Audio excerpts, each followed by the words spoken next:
여러분 안녕하세요. 최고쌤과 함께하는 동아시아사 오늘은 9번째 강의입니다. 자, 교과서 62쪽에서 65쪽 몽골 제국과 명시기의 국제 질서에 관한 내용인데요. 자, 이 단원의 출제 포인트 살펴봅니다. 이 단원에서는 몽골의 성장과 명 중심의 동아시아 국제 질서에 대해서 다루고 있는데요. 10세기 이후에 여러 유목민족들이 성장했는데 그 중에서도 이 몽골의 성장은 아주 독보적이죠. 이런 유목민족의 성장은 한족이 성리학을 발전시키는 데도 영향을 미치는 등 동아시아 전체에 큰 영향을 끼치게 됩니다. 자, 이 몽골이라는 나라는 세계 대제국을 이룬 국가로 동서를 연결하는 활발한 대외 교역을 했었죠. 이 부분이 수능에서도 출제되어 왔기 때문에 경제적 측면에서도 공부를 해놓는 것이 좋겠습니다. 자, 역대 기출문제 한번 분석해보면 15년도부터 20년도까지 아주 매년 출제된 것은 아니지만 간헐적으로 띄엄띄엄 자주 출제되어 왔는데요. 특히 몽골과 관련된 내용, 또 동아시아에서 명나라의 위치, 이런 것을 중심으로 기억해 두는 거 잊지 마시기 바랍니다. 자, 이번 시간 프리뷰라는 활동에서는 지금 동아시아 각국의 화폐를 선생님이 실어 놓았는데요. 지금 노란색 이 칸에는 나라 이름을 쓰시면 되고 이 밑에는 화폐에 새겨진 인물명을 쓰는 겁니다. 자, 요건 뭐 여러분들이 당연히 알겠죠? 바로 대한민국, 한국입니다. 자, 뭐 이것은 모르는 사람이 없을 거라 생각하지만 1000원짜리에 새겨진 그분은 바로 우리나라 성리학을 대표하는 퇴계 이황 선생이시죠. 그리고 5000원짜리에 새겨진 분은 누군가요? 바로 또 쌍벽을 이루고 있는 성리학의 대가 율곡 이이 선생. 자, 그리고 여러분들 중에 가장 존경하는 역사적 인물 하면 많은 이야기를 하는 이 세종대왕 만원짜리에 있고 꽤 신권인데요. 신사임당이 5만원짜리에 새겨져 있습니다. 자, 왜 이 인물이 우리나라를 대표하는 이 화폐에 새겨져 있는지 한번 생각해 보시고요. 지금 이 나라의 화폐는 모두 같은 인물이 새겨져 있죠. 바로 중국의 화폐인데요. 이것은 누굴까요? 바로 중국을 대표하는 인물인 마오쩌둥입니다. 이 마오쩌둥이 모든 화폐에 새겨져 있다는 거. 왜 그런지도 한번 생각해 보시고요. 이 마오쩌둥은 오늘날의 중국, 중화인민공화국이 있게 하는데 아주 큰 기여를 한 인물이라고 볼 수가 있겠죠. 자, 그 다음으로 지금 이것은 엔화네요. 일본의 화폐들입니다. 첫 번째 인물은 바로 일본 근대화의 선구자라고 불리는 후쿠자와 유키치인데요. 우리나라 입장에서는 굉장히 기분이 좋지 않은 인물이기도 합니다. 왜냐하면 일본이 발전하는 과정에서 우리나라를 침략하고 식민화하는데 아주 사상적인 기반을 제공했던 인물이기도 합니다. 자, 이 옆에 있는 인물은 누굴까요? 바로 쇼토쿠 태자인데요. 일본 불교 문화 발전, 아스카 문화의 발전을 대표하는 인물이죠. 굉장히 일본 화폐에 자주 등장해 왔던 인물이고요. 자, 이 사람은 누굴까요? 역시 우리 민족에 있어서는 잊을 수 없는 인물이기도 한데요. 바로 이토 히로부미입니다. 뭐 일제강점기에 있어서 이 이토 히로부미의 영향력은 엄청났다고 할 수가 있겠죠. 물론 안중근 의사의 총탄에 맞아 죽었지만 이 이토 히로부미와 같은 전범이 이 일본을 대표하는 화폐에 새겨져 있다는 것에 대해서 많은 우리나라 국민들이 분노했고 국제적으로 비난을 받게 되어서 지금은 2,000원짜리 화폐에 이토 히로부미가 새겨져 있지 않고요. 그리고 오른쪽에 있는 인물은 누굴까요? 일본을 대표하는 과학자이기도 합니다. 혹시 닥터 노구찌라는 만화를 보셨는지 모르겠습니다. 이 만화에서 닥터 노구찌는 장애를 극복하고 위대한 과학자가 되는 그런 스토리를 가지고 있어서 굉장히 인기 있는 만화책이었는데요.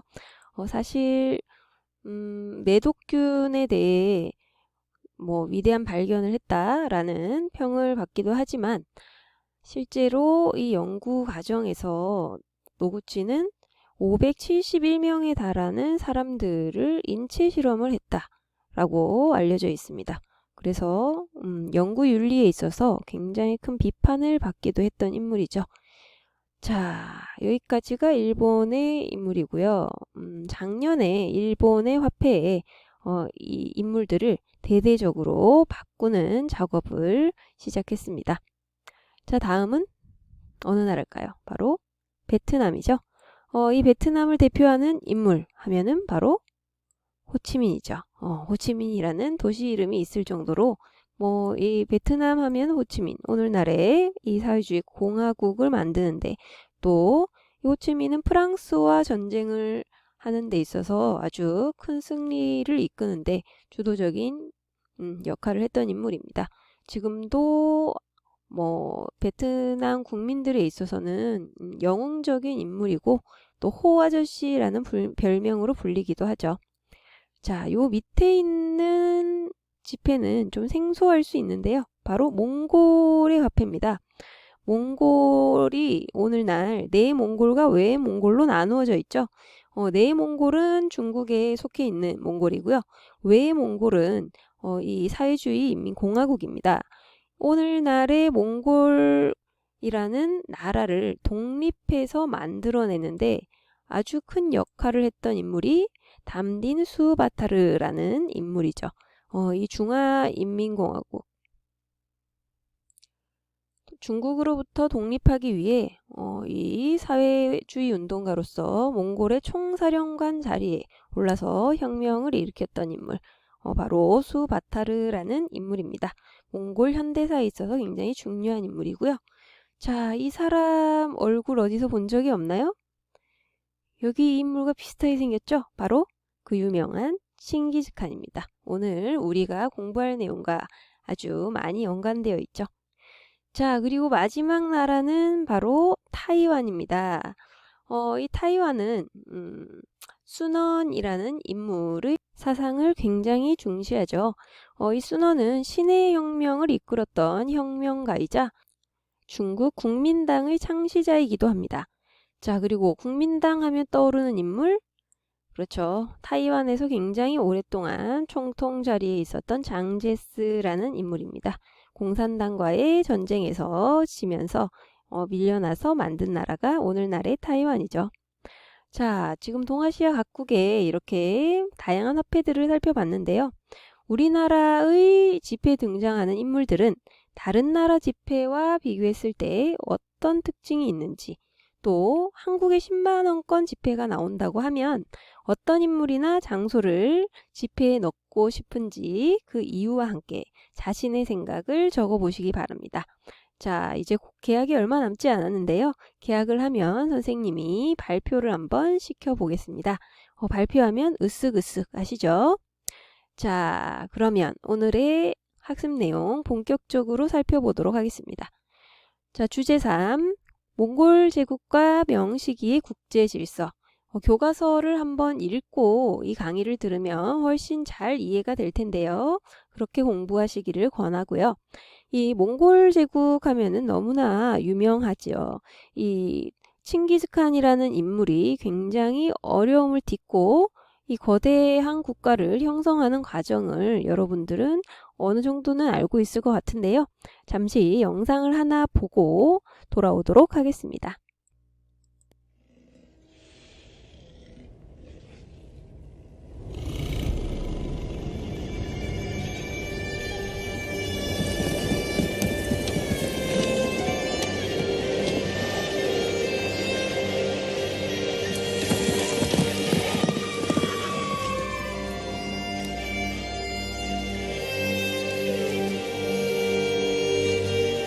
When he was a boy,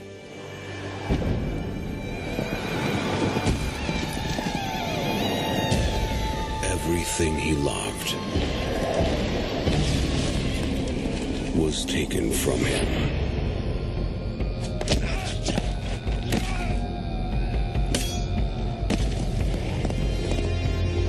When he became a man, he would fulfill his destiny. He would raise an army, and he would take it all back. One day, he would rule the largest empire the world has ever known. Picture House presents a Sergei Bodrov film. To some, he was a brutal leader. To others, he was a god.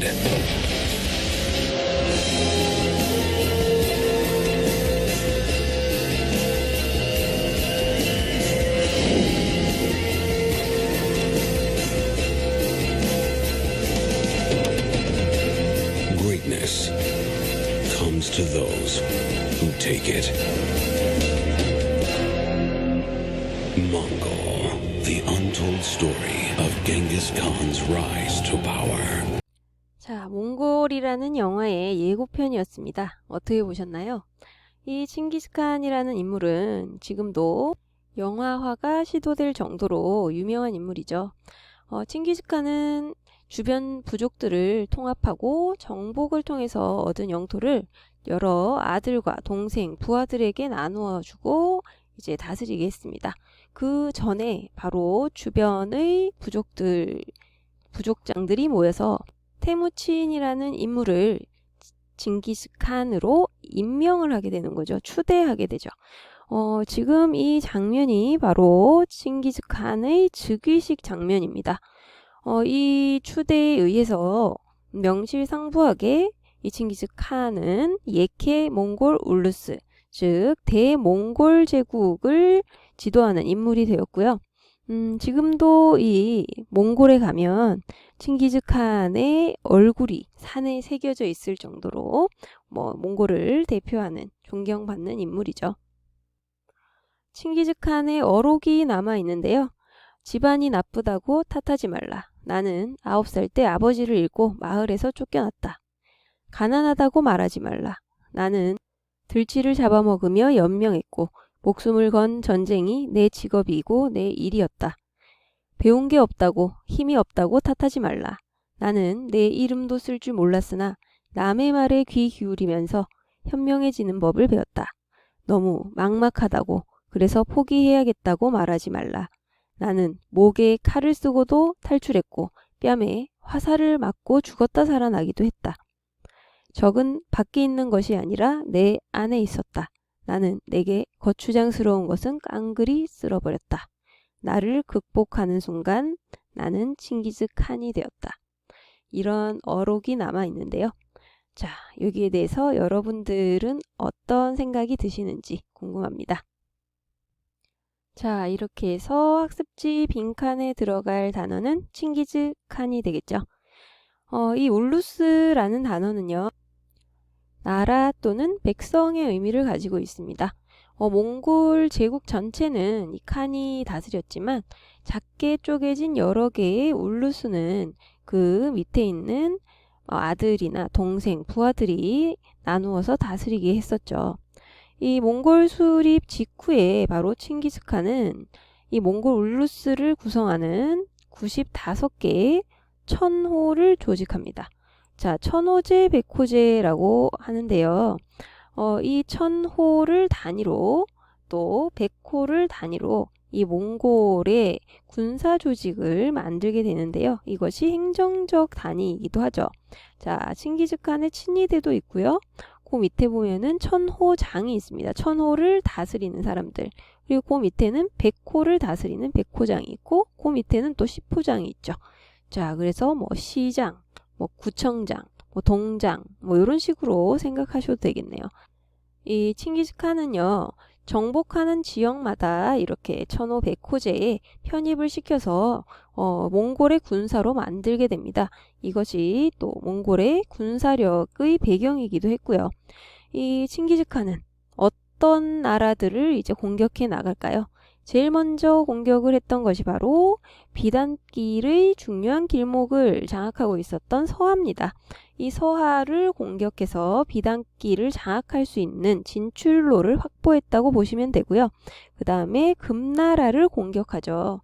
이 금나라에 밀려서 몽골이 쫓겨났었는데 이 금나라에 대한 복수를 시작한 것이나 마찬가지죠. 자, 그리고 호라즘 왕국을 멸망시킵니다. 이 호라즘 왕국은요, 바로 1077년부터 1231년까지 존재했던 서아시아의 이슬람 왕조인데요. 이제 투르크계라고 보시면 되고요. 이 몽골이 쳐들어오기 직전의 영토입니다.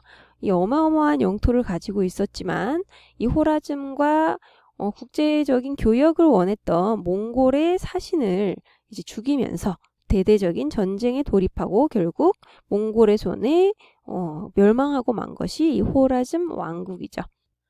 이로써 몽골은 비단길을 완전히 장악하게 되고요. 이 칭기즈칸의 후계자들은 키예프 공국, 지금의 우크라이나 벨라루스 지역의 이 왕국이었죠.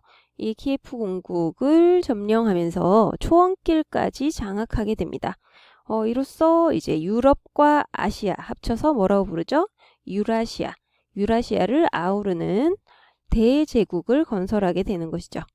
자, 그리고 칭기즈칸 다음에 이제 오고타이 또는 우구데이 칸이라고 불리는 칭기즈칸의 셋째 아들, 바로 이제 몽골의 두 번째 칸이 되겠죠. 우구데이 칸이 어떤 활동을 했는지 살펴봅시다. 자, 어디를 침공했을까요? 바로 우리가 살고 있는 이 땅, 고려를 침공하기 시작한 것이 이제 우구데이 칸 때고요. 남손과 손을 잡고 금나라를 정복합니다. 드디어 이제 금나라를 공격하기 시작한 칭기즈칸의 수건이 이 우구데이 칸 때 이루어졌다라고 보시면 되겠죠. 그리고 이 손잡았던 남송도 이후에 이제 몽골에게 무너지게 되는데요. 그것은 바로 세 번째 칸인 쿠빌라이 칸 때입니다. 이 쿠빌라이 칸은요, 굉장히 중요한 인물이죠. 왜냐하면 지금의 중국의 수도 베이징으로 이 몽골의 카라코름에서 옮기면서 아직까지도 중국의 수도로 역할을 하고 있고요. 나라 이름을 이제 원으로 바꿉니다. 그래서 이제 몽골 제국이 원나라가 되는 것이죠. 중국식 연호, 관료제를 수용해서 이 국가를 정비하고요. 또 아까 얘기했듯이 드디어 남송을 정복하게 됩니다. 그래서 한족을 이 몽골족의 밑에 두게 되는 것이죠. 일본, 베트남, 자와까지 원정군을 파견해서 바닷길까지 장악한 것. 이게 바로 쿠빌라이 칸 때죠. 쿠빌라이 칸. 자, 원세조라고도 부릅니다. 이 그림은 사냥을 하고 있는 쿠빌라이 칸의 모습인데요. 지금 보면은 이 따르고 있는 부하들 중에 얼굴이 무슨 색이죠? 이 사람? 흑인의 모습을 하고 있죠. 서역인의 모습을 하고 있는 이 친위대 모습을 볼 수가 있고요. 이렇게 해서 몽골은 세계 최대의 영토 그리고 이제 교통로를 가지게 됩니다. 어마어마한 영토죠. 지금 초록색 부분이 몽골의 최대 영역이고요.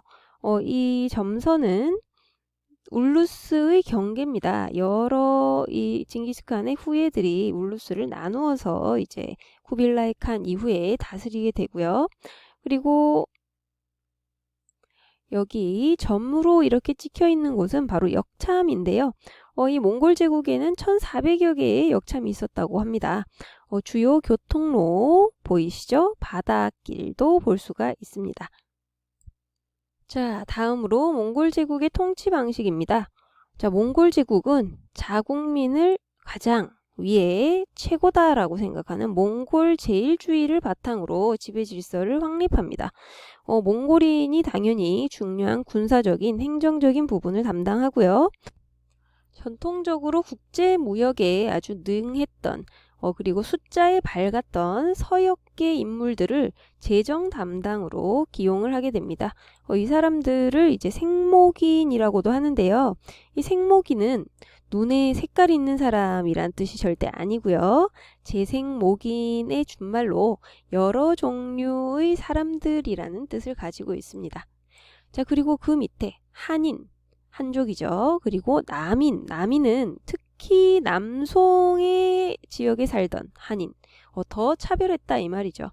한인과 남인은 피지배층에 해당이 됩니다. 요 그래프를 보면 몽골족은 약 1.4% 정도였을 것이라고 추정이 되고요.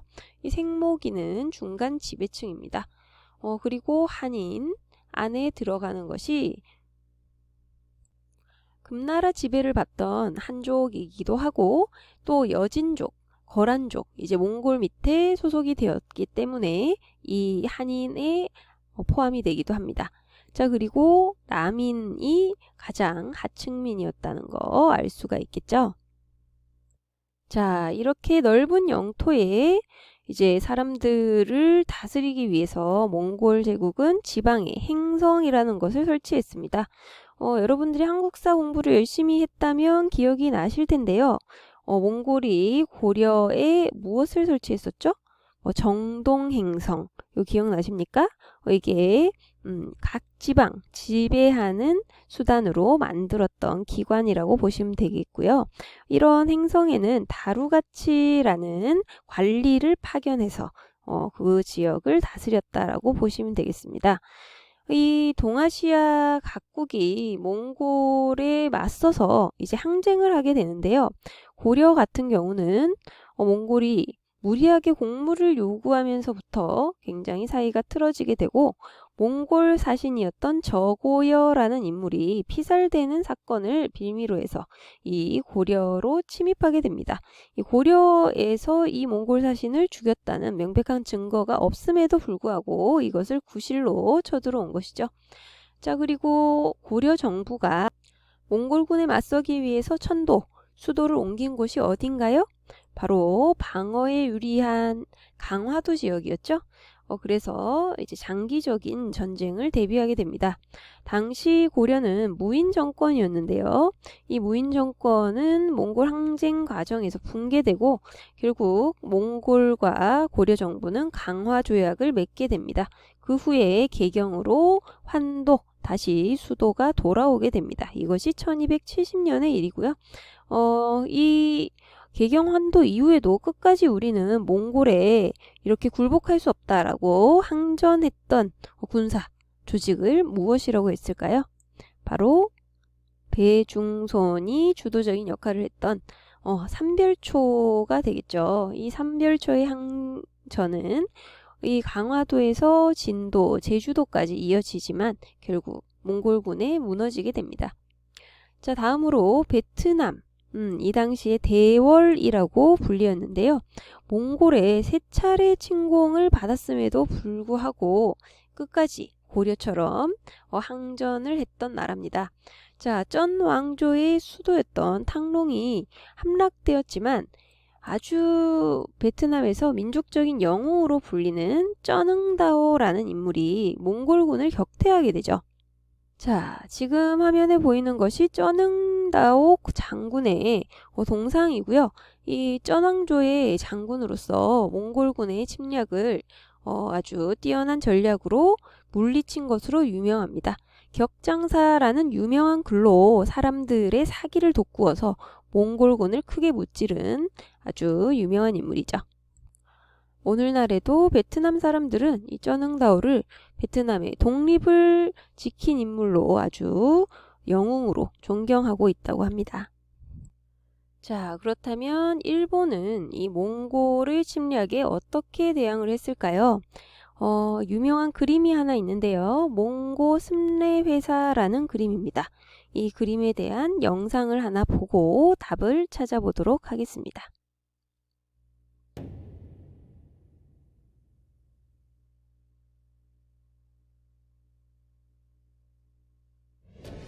일본 국내청이 소장하고 있는 두 권의 두루마리 형태로 된 그림 몽고 숭례 회사. 1274년 쿠빌라이 칸은 이미 항복한 고려군과 몽골군의 연합군을 구성하여 바닷길 장악을 위한 일본 원정군을 파견한다. 당시 일본은 가마쿠라 막부 체제로 막부는 자신들에게 충성을 바치는 무사들, 즉 고케닌을 중심으로 군대를 편성하여 이에 맞선다. 1274년 3만여 명의 고려 몽골 연합군은 하카타만에 상륙하여 격렬한 전투를 치르게 된다. 이때 몽골군은 송나라의 발명품인 화약을 이용한 포탄으로 가마쿠라 막부에게 큰 충격을 주게 된다. 이것이 몽고 숭례 회사에도 명확하게 남아있다.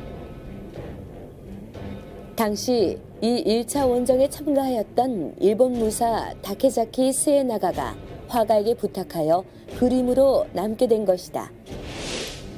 그림의 중앙에 말이 화살에 맞아 고전하는 스에나가가 있고 좌측으로 그를 공격하는 3명의 연합군 병사가 보인다. 그 위쪽으로는 포탄인 철포가 터지고 있다. 그런데 갑자기 엄청난 폭풍우가 몰아치면서 전세가 역전되기 시작한다. 고려와 몽골군의 돌격선은 물론 보급품을 실은 수송선 대부분이 파손되거나 물속으로 가라앉아 버렸다.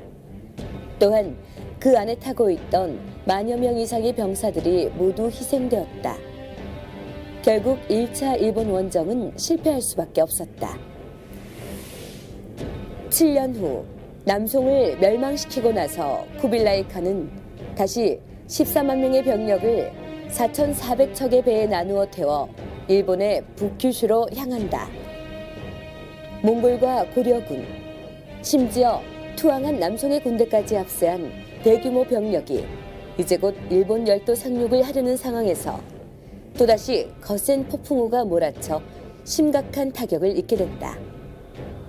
그러나 몽골의 침입을 가까스로 막아낸 가마쿠라 막부 역시 비용을 부담하였던 고케닌이 몰락하게 되면서 결국 내분에 휩싸여 무너지게 된다. 자, 여러분 정리가 잘 되셨나요?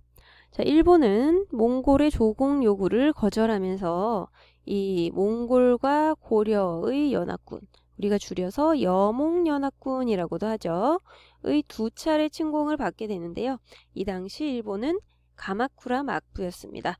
이 가마쿠라 막부는 저항을 하기도 했지만 이 폭풍우, 태풍이 두 차례나 몰아치면서 결국 두 번째 원정도 실패하고 말고요.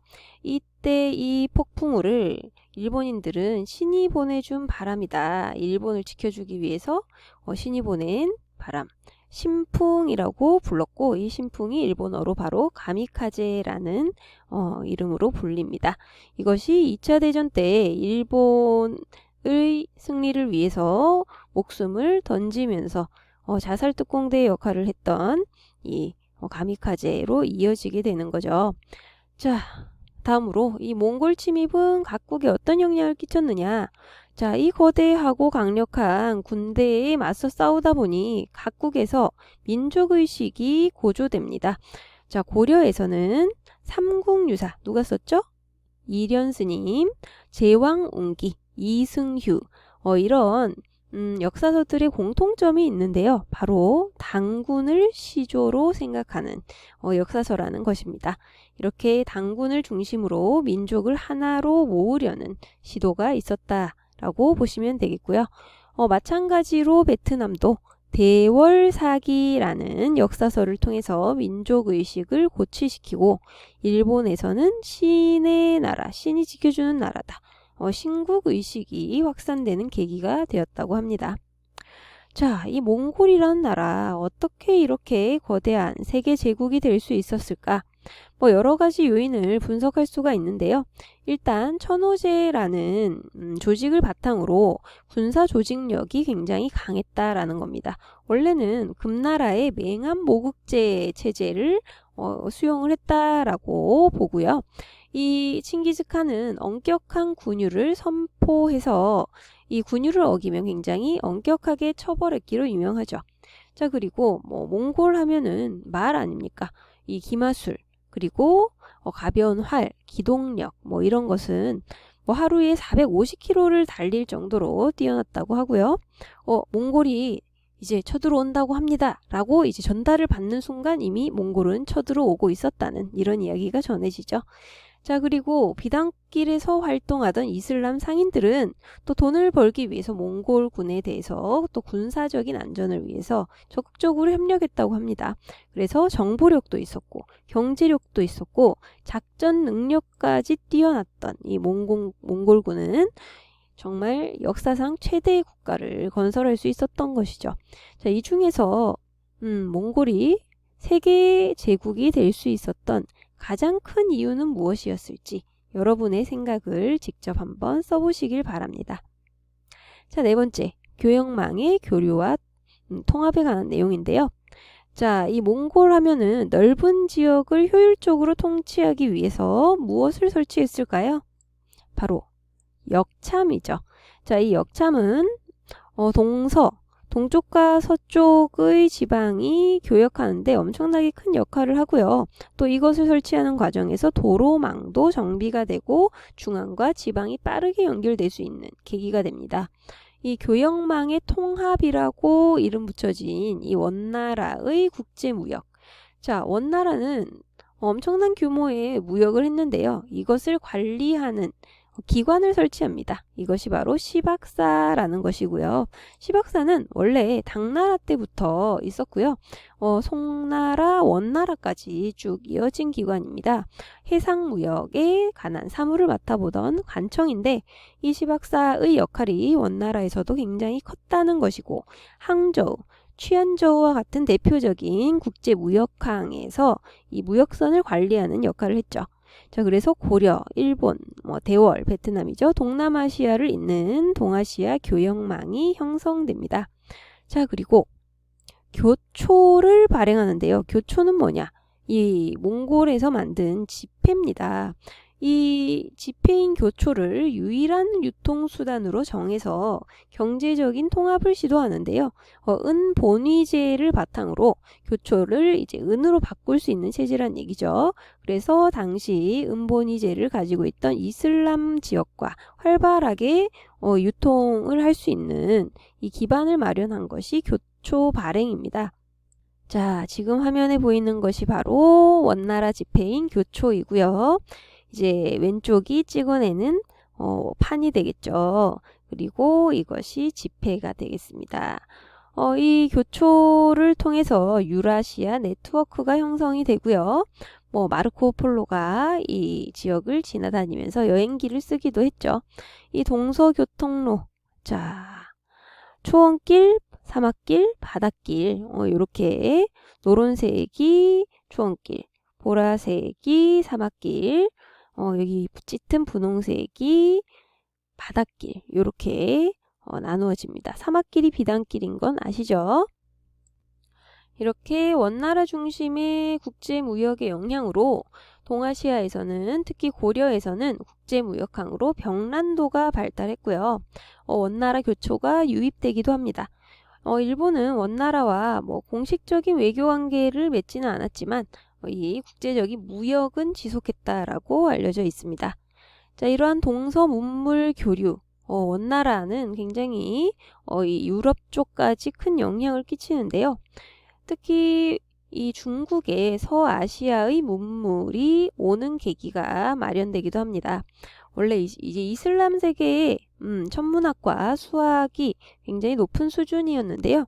천문학, 역법은 달력을 만드는 법이죠. 이것을 하기 위해서는 천문학의 수준이 아주 높아야 하고요.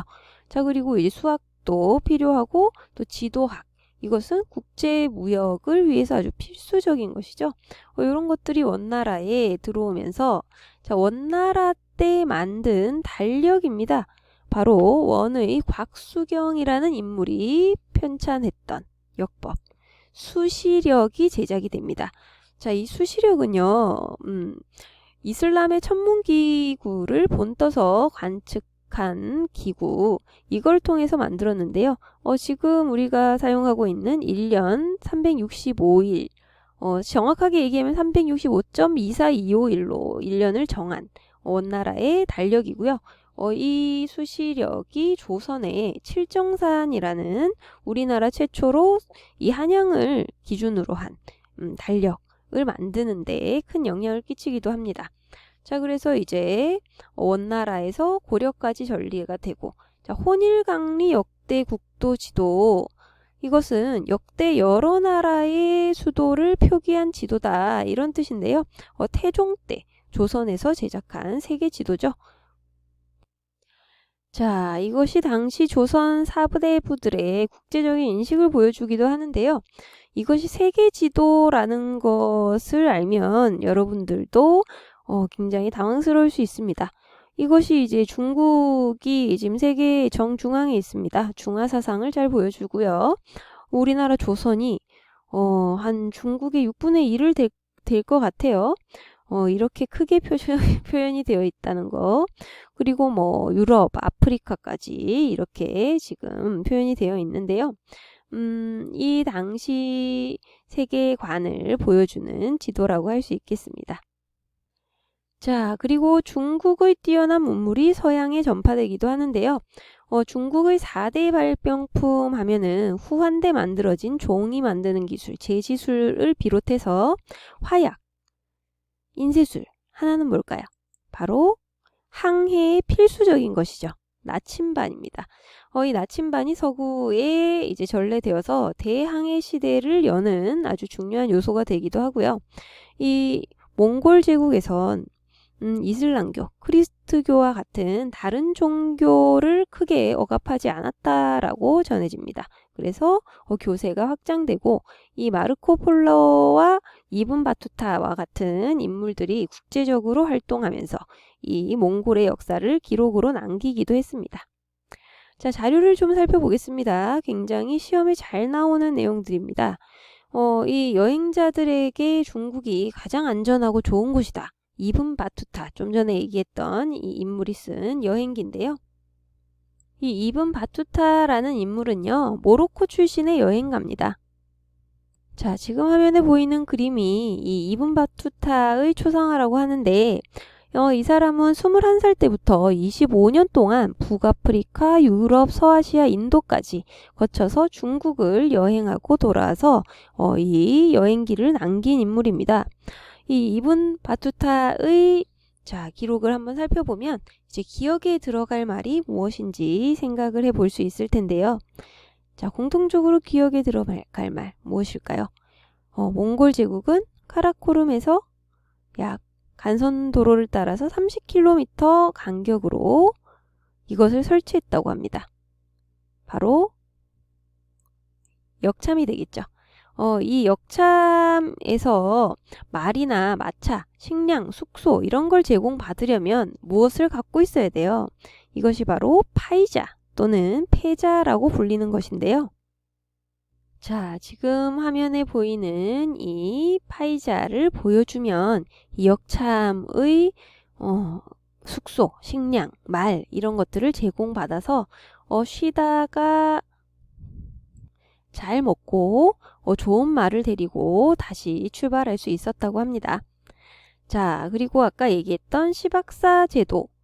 시박사가 어떤 일을 했는지 요 내용을 한번 쭉 읽어보시면, 자, 일단 무역을 할 때 이 원나라가 엄청난 이득을 챙긴다는 내용이 나와 있어요. 데카는 이 항구와 도시에서 엄청난 관세를 받는다. 뭐 지금도 국제 무역의 기본이 관세인데요. 이 시박사가 설치된 목적이 무엇일까요? 바로 외국과 교역을 할 때 세금을 징수하고 국가가 교역하는 물품을 관리하기 위해서였다. 이렇게 보시면 되겠습니다. 자, 자료 4로 넘어갑니다. 아까 얘기했던 중국의 4대 발명품, 굉장히 세계사에 큰 영향을 끼쳤다고 했는데요. 쭉 한번 읽어보시고요. 자, 종이 만드는 기술, 제지법, 그리고 화약무기, 나침반, 활판, 인쇄술, 이런 것들이 굉장히 큰 영향을 끼칩니다. 자, 일단 제지술과 활판, 인쇄술은요, 외국에 르네상스. 르네상스 하면은 인간이 중심이 되는 인문주의를 얘기를 하죠. 이 르네상스가 다시 발생하는데 큰 영향을 끼쳤다라고 하고요. 자, 그리고 나침반. 아까 얘기했듯이 신항로의 개척, 대항해 시계를 이끄는 기본이 되는 것이 나침반이었고, 지금 여기 사진이 보이시죠? 그리고 화약은 어떤 영향을 끼쳤을까요? 화약은 바로 중세, 지배계급인 기사의 몰락을 촉진합니다. 이렇게 해서 이제 중세의 사회가 동요하는 계기가 되죠. 자, 중국의 발명품이 서양에 생각보다 큰 영향을 끼쳤다는 거 알 수가 있죠. 자, 이제 마지막 명나라의 조공질서 확립이라는 주제가 나오네요. 이제 원나라, 몽골도 점차 이제 쇠약한 시기를 맞이하게 되는데요. 자, 이 원나라 말기에 혼란이 커지는 상황에서 자연재해까지 막 발생을 하니까 이 원의 지배를 받던 백성들이 도저히 못 살겠다. 새로운 세상을 건설하자. 그래서 중생을 구제한다는 미륵불의 출현을 고대하는 이런 분위기가 형성이 되고요. 그 분위기 속에서 백년교라는 이제 신흥 종교가 굉장히 커지게 됩니다. 이 백년교는 이제 반란군의 정신적인 중심이 되는데요. 이 정신적 지주로서 있었던 백년교도들, 나중에 이 사람들이 붉은색 두건을 두르고 이제 반란을 일으켜서 홍건적의 난이라고도 하는데요. 이 난의 중심에 있었던 인물이 바로 누굴까요? 이 명나라를 건국한 주원장이라는 인물이 됩니다. 자, 이 주원장 바로 베이징, 지금의 수도죠. 대도라고 불리었던 이 베이징을 점령하고요. 난징의 도읍을 정하고 이제 명을 건국합니다. 드디어 이제 유목국가에서 한족의 국가로 넘어가는 순간이네요. 이 몽골 세력을 몰아내고 이제 황제의 권한, 황제권을 강화해 나가고요. 이 주원장은 사실 굉장히 가난한 농민 출신입니다. 이런 어려움에 배가 고파서 탁발성이 되었다거나 이제 도적이 되었기도 했다는데 강남 지주층들의 기반, 즉 한족 문화를 기반으로 한 이런 세력들을 바탕으로 이제 힘을 키워서 다른 세력들을 제거하고 나라를 건국하게 되는 것이죠. 이렇게 해서 이 주원장은 한족 문화를 회복하고 몽골은 만리장성 북쪽으로 몰아내버리고요. 다시 한족 왕조를 부흥시켜서 향촌 질서도 정비하게 됩니다. 이때 주원장이 나라의 연호를 홍무라고 했고요. 그래서 이 주원장을 홍무제라고 합니다.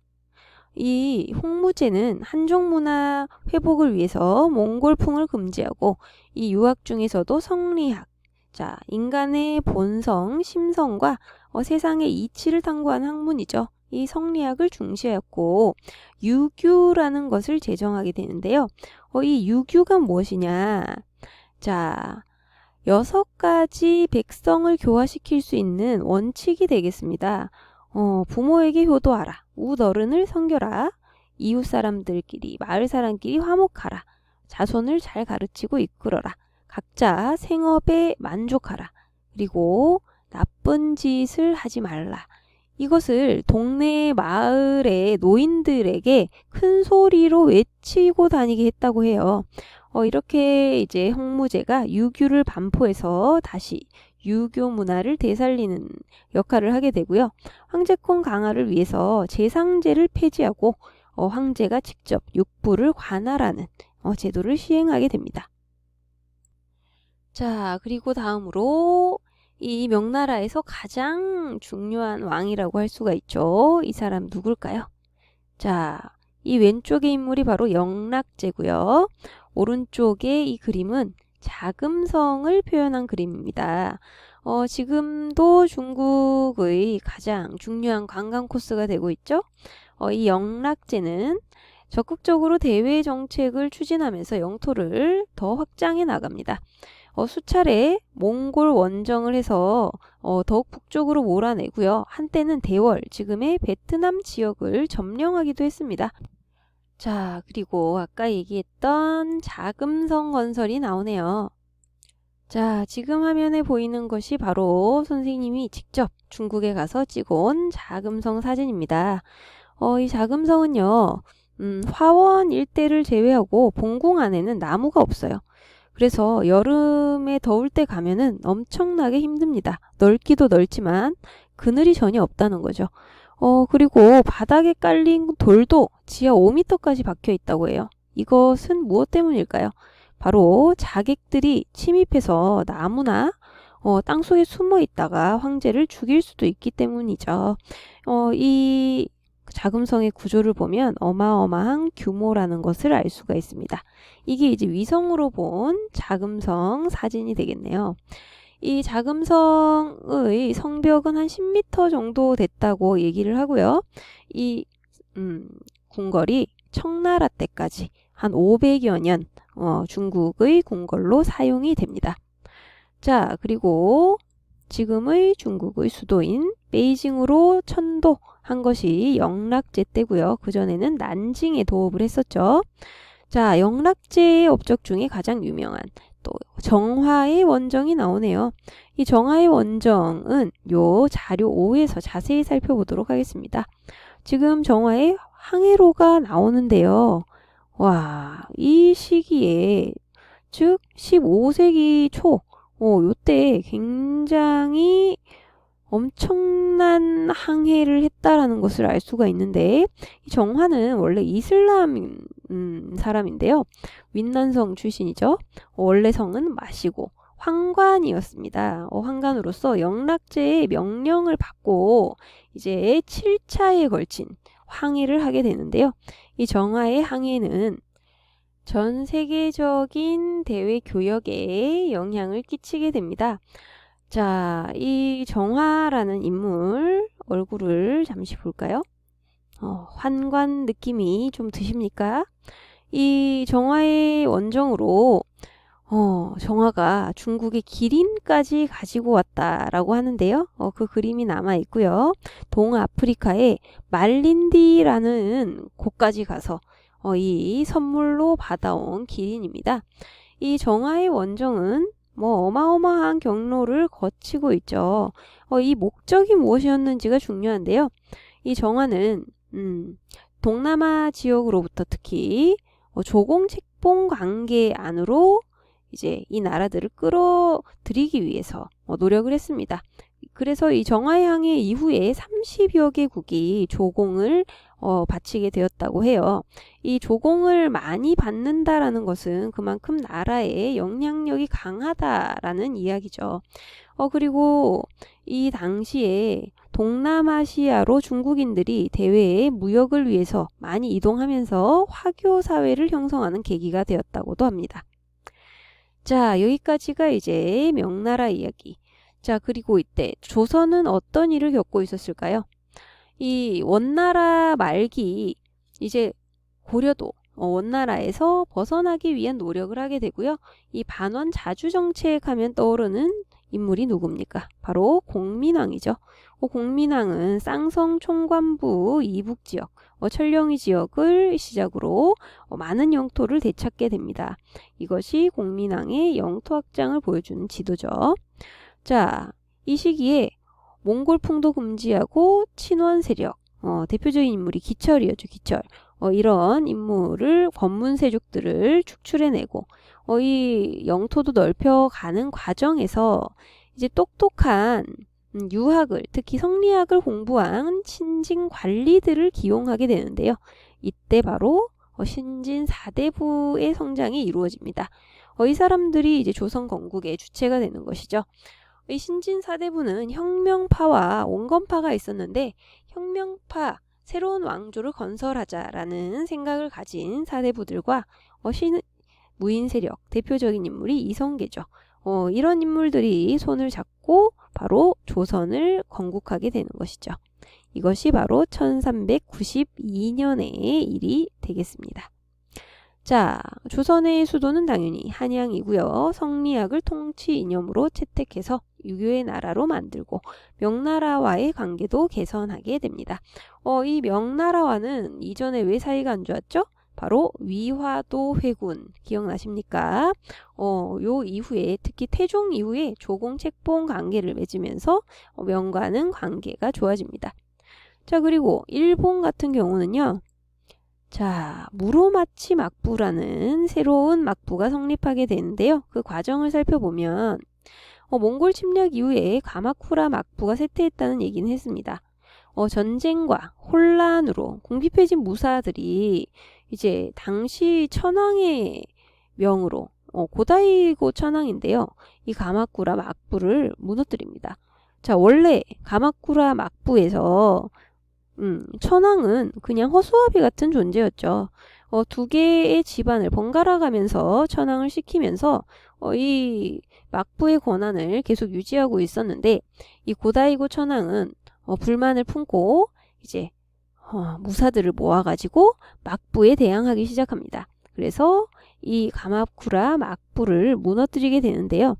원래 이 천황이 일으킨 이 전쟁에 아시카가 다카오지라는 사람이 천황을 없애라 라는 명을 받고 가는데 막부의 명령을 배신하고 천황의 편에 서게 됩니다. 그리고 이제 가마쿠라 막부가 무너지는 거죠. 근데 고다이고 천황이 천황을 중심으로 한 새로운 나라를 세우려고 하자 이 아시카가 다카오지는 또다시 다른 모습으로 변모하게 되는데요. 천황의 권력에 반발한 무사들의 지지로 새로운 막부를 수립하게 됩니다. 옛날에는 천황은 허수아비였는데 이제 권력자 행세를 하려고 하니 무사들이 반발을 하고 그러면 이제 자신들의 권력을 잃어버리게 되니까요. 그래서 이제 교토에 무로마치 막부가 세워지죠. 14세기 1336년에 이릅니다. 자, 그러면은 이 고다이고 천황은 과연 가만히 있었을까요? 굉장히 끈질긴 인물입니다. 이 고다이고 천황을 가만두지 않으려고 했죠. 그러니까 요시노라는 곳으로 피신을 해서 이제 여기 교토 남쪽에 있는 요시노에 천황으로 존재를 하고요. 그랬더니 이 교토에 무로마치에 또 다른 천황을 이 아시카가 다카오지가 세워버립니다. 그래서 천황이 지금 2명이 됐어요. 남쪽의 천황, 북쪽의 천황. 그래서 남조, 북조 시대의 남북조 시대. 이건 중국에도 남북조 시대가 있지만 일본에도 있습니다. 이 남북조가 이제 분열이 되었다가 통일이 되는 과정이 거의 60여 년 걸립니다. 3대 쇼군이죠. 무로마치의 아시카가 요시미스가 남북조를 드디어 통일하고 전국을 지배하게 됩니다. 지금 화면에 보이는 인물이 바로 아시카가 요시미츠입니다. 자, 이 명나라를 중심으로 한 국제 질서, 이 명중심의 조공, 책봉 관계가 주변 국가들과 이루어지는데요. 명나라는 조선, 일본, 대월, 즉 베트남의 레 왕조, 그리고 류큐, 지금은 오키나와 지역이죠. 사이에 조공, 책봉 관계를 맺습니다. 이러한 관계는 각국의 사정이나 시대 상황에 따라서 다르게 전개되기도 하죠. 앞에서 살펴봤듯이 이것은 서로의 실리적인 이익을 위한 관계였다라고도 볼 수 있고요. 이 당시 조선의 외교 정책의 기본 원칙은 무엇이었냐면 바로 4대 교린이죠. 4대 큰 나라를 섬기고 교린, 이웃린자죠. 이웃국가와 잘 사귄다. 이런 얘기인데 태종 이후에 이제 명나라 문화를 수용하면서 적극적으로 이 4대주의를 받아들이고요. 일본, 여진, 류큐 이런 나라들이 이제 교린 관계에 있었던 나라가 되겠죠. 자, 그리고 일본은 아까 얘기했던 아시카가 요시미스 3대 쇼군이 명나라에 사절을 보내서 무역을 요청하게 됩니다. 요시미스가 명나라 황제로부터 일본 국왕으로 책봉을 받고요. 이렇게 해서 약 500여 년 만에, 그러니까 견당사가 폐지된 지 500년 만에 조공책봉 관계를 중국과 수립하게 되는 것이었죠. 이렇게 해서 명의 문물을 적극적으로 받아들였던 무로마치 막부입니다. 자, 그리고 대월. 지금의 베트남 지역의 레 왕조가 들어서고 명나라와 조공책봉 관계를 맺어서 문물을 도입하면서 왕권을 강화했다라고 정리가 되네요. 자, 자료 6. 요 도표는 참고하시고요. 지금까지 55분 동안 열심히 달려왔는데요. 이 부분도 수능의 출제 가능성이 굉장히 높은 부분입니다. 자, 수능 특강 딱 한 문제만 풀고 마무리하겠습니다. 밑줄 친 이 나라에서 볼 수 있는 모습. 자, 이 나라가 어떤 나라인지 알 수 있는 힌트를 한번 찾아보면 대칸이라는 말이 나왔어요. 그리고 지폐를 사용한다네요. 자, 칸이 지배하고 지폐를 사용하는 나라 바로 몽골이죠. 몽골이고 이 몽골이 사용했던 지폐를 교초라고 불렀죠. 지금 이 나라에서는 잠이라고 부르는 역이라는 것이 있다. 이 역이 바로 역참. 말이 준비되어 있는 곳이다. 뭐 이런 힌트들이 나오고 있습니다. 자, 그럼 몽골에 대한 설명. 이 나라 요거 찾으면 되겠죠. 전방 후원분 건설에 동원이 되었다. 자, 앞은 방이 뭡니까? 네모나고 뒤는 동그란 고분이죠. 고분, 무덤. 굉장히 대규모 전방 후원분이 만들었던 시기가 일본의 야요이 시대인데요. 요 때는 굉장히 거대한 고분이 많이 만들어진 시기고요. 요게 이제 가장 큰 규모를 자랑하는 다이센 고분입니다. 이 길이가 486m에 달하는 일본 최대의 전방 후원분이죠. 어쨌든 이것은 일본에 대한 설명이 되겠고요. 자, 2번 여진정벌에 나선 별무반. 요거는 한국사 공부를 열심히 했으니까 아시겠죠? 고려시대의 별무반 누가 주도합니까? 윤관 장군. 자, 그럼 3번 흉노의 선우에게 시집가는 화봉공주. 흉노 선우에게 시집갔던 대표적인 한나라 고조 때 평성의 치욕을 겪으면서 화봉공주를 보내게 되는 게 대표적이죠. 교초. 바로 나왔네요. 4번이 정답이고 선비여 사용금지 명령 북위의 아주 시험 잘 나오는 왕이죠. 황제의 효문제가 되겠습니다. 자, 지금까지 수고 많으셨고요. 이제 수요일부터는 얼굴 보고 수업을 할 수가 있겠네요. 그동안 집에서 온라인 강의 듣느라 고생 많으셨습니다. 학교에서 만나요. 안녕.